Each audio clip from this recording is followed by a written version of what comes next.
Electronics की video lecture series में अभी तक हम पढ़ रहे थे अर्ध तरंग दिष्टकारी के बारे में कि अर्ध तरंग दिष्टकारी क्या होता है।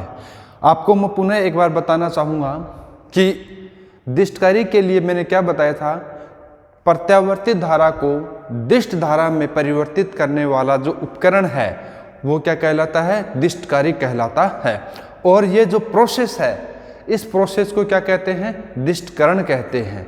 तो एक बार पुनः मैं बताऊंगा आपको कि हमने ये ऑलरेडी डिस्कस किया था पिछले वीडियोज के अंदर कि अर्ध तरंग दिष्टकारी में केवल इनपुट जो प्रत्यावर्ती धारा है केवल उसके आधे तरंग को ही वो एक दिशा में परिवर्तित करता है, शेष आधा समय के लिए धारा का मान 0 होता है।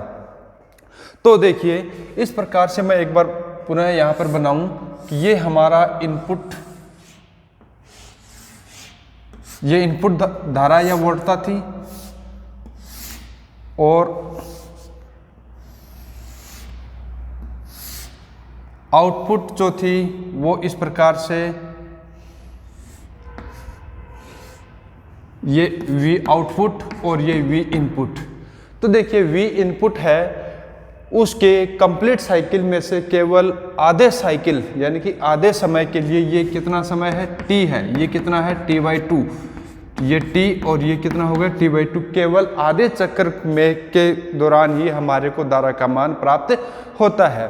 और यहाँ सबसे इम्पोर्टेंट बात जो मैंने पिछले वीडियो में बताई थी वो ये है कि ये धारा यानी कि दिष्टकारी अर्ध तरंग दिष्टकारी से प्राप्त धारा एक दिशा में अवश्य है, लेकिन समय के सापेक्ष इसका मान नियत नहीं है। तो समय के सापेक्ष इसका मान नियत नहीं है, इसका मतलब हम ये कह रहे हैं कि समय के सापेक्ष देखिए पहले वृद्धि होती है, फिर कमी हो रही है, फिर ये आधे समय के लिए 0 होता है, फिर पुनः वृद्धि होती है और फिर इस प्रकार से कमी होती जाती है। तो जो आउटपुट करंट है इसमें ये जो घटक है इनको बोलते हैं प्रत्यावर्ती घटक या उर्मिका। ठीक है, अब हम यहाँ पर बात करते हैं उर्मिका गुणांक यानी कि रिपल फैक्टर के बारे में।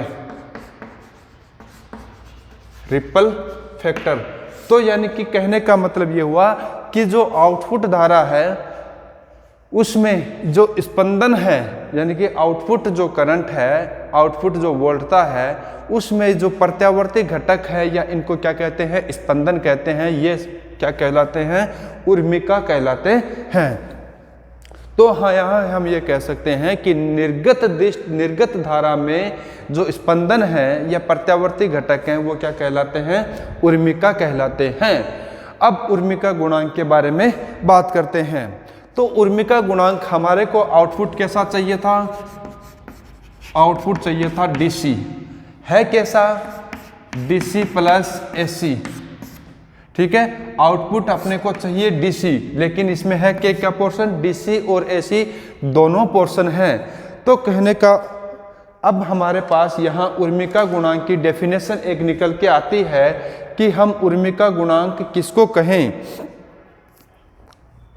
तो उर्मिका गुणांक की परिभाषा के अनुसार हम ये कह सकते हैं कि निर्गत जो दिष्ट घटक है उसमें प्रत्यावर्ती घटक का प्रभावी मान, निर्गत जो आउटपुट जो वोल्टता या धारा है उसमें प्रत्यावर्ती घटक का प्रभावी मान का दिष्ट घटक के साथ अनुपात क्या कहलाता है, उर्मिका गुणांक कहलाता है।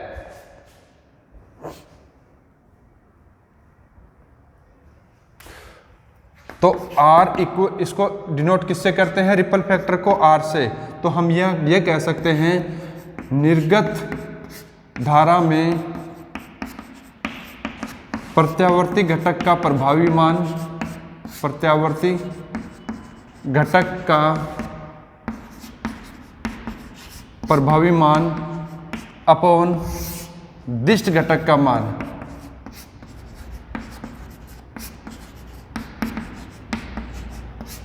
तो R इक्वल टू क्या आ जाएगा, ISC अपॉन IDC।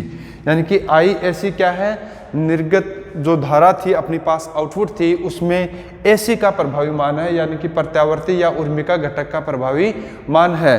और यहाँ पर अब उसके किसके सापेक्ष, दिष्ट घटक के सापेक्ष अपने को ये प्रत्यावर्ती घटक का मान ज्ञात करना है। तो देखिए R इक्वल टू हमने क्या लिख दिया, I S C upon I D C.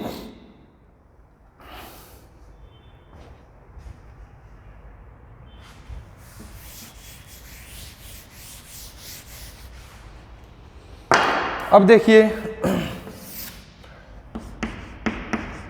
Load में कुल शक्ति, लोड में कुल शक्ति का मान है कि दिष्ट घटक के कारण शक्ति और प्रत्यावर्ती घटक के कारण शक्ति। तो यहां पर हम लिख सकते हैं कि दिष्ट घटक की शक्ति प्लस प्रत्यावर्ती घटक की शक्ति, प्रत्यावर्ती घटक की शक्ति। तो यहां पर फॉर्मूला क्या बन जाएगा, आई आर एम एस का square into R L equal to I D C square R L plus I A C का स्क्वायर आर एल। क्योंकि लोड रेजिस्टेंस कितना था हमारे पास, आर एल था। जो सर्किट हमने बनाया था उसमें लोड रेजिस्टेंस था आर एल। तो आर एल जो लोड रेजिस्टेंस था उसमें उसके ऊपर कितनी शक्ति, यानी कि लोड में कुल शक्ति का फॉर्मूला निकालना है। तो I R M S square into R L equal to I D C square R L plus I S C का स्क्वायर आर एल। क्योंकि हम पहले ही कह चुके हैं कि मैंने पहले बताया आपको कि जो आउटपुट है, आउटपुट जो धारा है या आउटपुट जो वोल्टता है उसमें केवल डीसी पोर्शन हमारे को चाहिए था, लेकिन डीसी पोर्शन के साथ साथ उसमें हमारे को एसी पोर्शन भी मिल रहा है। तो I D C square into R L. तो हम यहाँ पर ये फॉर्मूला क्या लिख सकते हैं, I R M S square equal to I D C का square plus I A C का स्क्वायर। और यहाँ से हमारे पास आई ए सी इक्वल टू आ जाता है root I R M S square minus I D C का स्क्वायर। अब हमारे पास फॉर्मूला जो उर्मिका गुणांक का फॉर्मूला था R इक्वल टू क्या है, I S C upon I D C.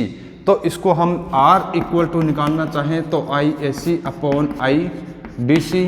तो क्या आ जाएगा, आई आर एम एस का square upon I D C का स्क्वायर माइनस 1 की पावर हाफ।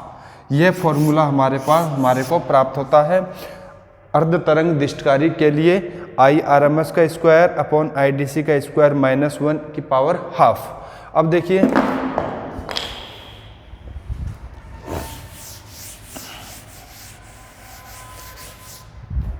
आई आर एम एस और आई डी सी, इन दोनों के मान हम ऑलरेडी पिछले वीडियो में प्राप्त कर चुके हैं। तो I R M S equal to कितना होता है, आई एम अपॉन 2 तथा and I D C equal to कितना आया था, आई एम अपॉन पाई। प्रथम वीडियो में पार्ट फर्स्ट जो था उसमें मैंने बताया था अर्ध तरंग दिष्टकारी का सर्किट और किस प्रकार से उसके फंक्शन होता है, किस प्रकार से वो सर्किट काम करता है। दूसरा जो पार्ट सेकंड वीडियो था उसमें हमने बात करी थी आई डी सी यानी कि एवरेज घटक की औसत दिष्ट धारा के औसत मान की। तीसरा पार्ट थर्ड जो वीडियो था उसमें मैंने बताया था आरएमएस वैल्यू। तो पार्ट सेकंड और पार्ट थर्ड के वीडियो से हमारे को ये पता चल जाता है कि आईडीसी यानी कि दिष्ट घटक का औसत मान आई एम अपॉन पाई होता है। तथा part third video half wave rectifier का पार्ट थर्ड वीडियो जो था उसमें मैंने बताया था कि IRMS यानी कि वर्ग माध्य मूल मान कितना होता है, IM अपॉन 2 होता है। ये दोनों मान इसमें यहाँ पर सब्स्टिट्यूट कर देते हैं। देखिए R उर्मिका गुणांक का जो फॉर्मूला हमारे पास यहाँ प्राप्त हुआ उसमें यदि हम IRMS और IDC का मान सब्स्टिट्यूट कर देते हैं तो देखिए क्या प्राप्त होता है। IRMS की वैल्यू कितनी है, IM का स्क्वायर अपॉन 4 हो गया, स्क्वायर है। अब है IDC का स्क्वायर, तो IDC का स्क्वायर कितना हो जाएगा, IM का स्क्वायर अपॉन पाई का स्क्वायर माइनस 1 पावर हाफ। तो देखिए R इक्वल टू क्या आ जाएगा, पाई स्क्वायर अपॉन 4 माइनस 1 की पावर हाफ, और ये मान होता है 1.21। उर्मिका गुणांक अर्ध तरंग दिष्टकारी के लिए उर्मिका गुणांक का मान आता है 1.21 अर्थात, और R इक्वल टू हम लिख सकते हैं 121%। तो यहाँ हम ये कह सकते हैं 121% R का मान क्या, इसका मतलब क्या है कि R इक्वल टू 121% किसकी वैल्यू है, ये IAC अपॉन IDC की। तो यहाँ यह मतलब निकलता है कि IAC यानी कि प्रत्यावर्ती घटक का मान जो है वो इस दिष्ट घटक का 121% प्राप्त होता है, यानी कि जो दिष्ट घटक का प्रभावी मान हमारे को आउटपुट में मिला उससे 121% ज़्यादा प्रत्यावर्ती घटक का मान प्राप्त होता है। देखिए हम क्या चाहते थे, अर्ध तरंग दिष्टकारी में हम ये चाहते हैं, दिष्टकारी जो है हम ये चाहते हैं कि हमारे को प्रत्यावर्ती धारा का कंप्लीट दिष्ट धारा मिले। तो उसी की प्रोसेस में जो पहली प्रोसेस थी अर्ध तरंग दिष्टकारी, उसमें हमने जो अर्ध तरंग दिष्टकारी में जो एक डायोड था और किसी प्रकार का कोई फिल्टर नहीं था, तो उस अर्ध तरंग दिष्टकारी में हमारे को उर्मिका गुणांक 121% प्राप्त होता है।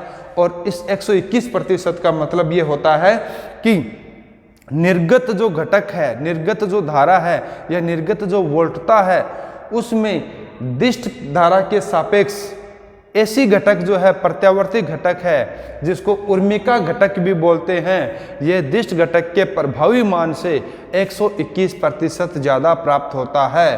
तो इसका मतलब ये हुआ कि अर्ध तरंग दिष्टकारी में यदि फिल्टर प्रयुक्त नहीं किए जाए तो यह एक अच्छा परिपथ नहीं माना जा सकता, क्योंकि हम दिष्टकारी किस लिए यूज कर रहे हैं, AC को DC में कन्वर्ट करने के लिए, लेकिन आउटपुट जो है उसमें DC के कंपैरिजन में हमारे को AC वाला घटक ही ज़्यादा प्राप्त हो रहा है। तो AC वाला घटक ज़्यादा प्राप्त हो रहा है, इसका मतलब क्या हुआ कि हमारा जो सर्किट जो डिजाइनिंग थी उसमें वो एक अच्छा परिपथ नहीं सिद्ध होता है।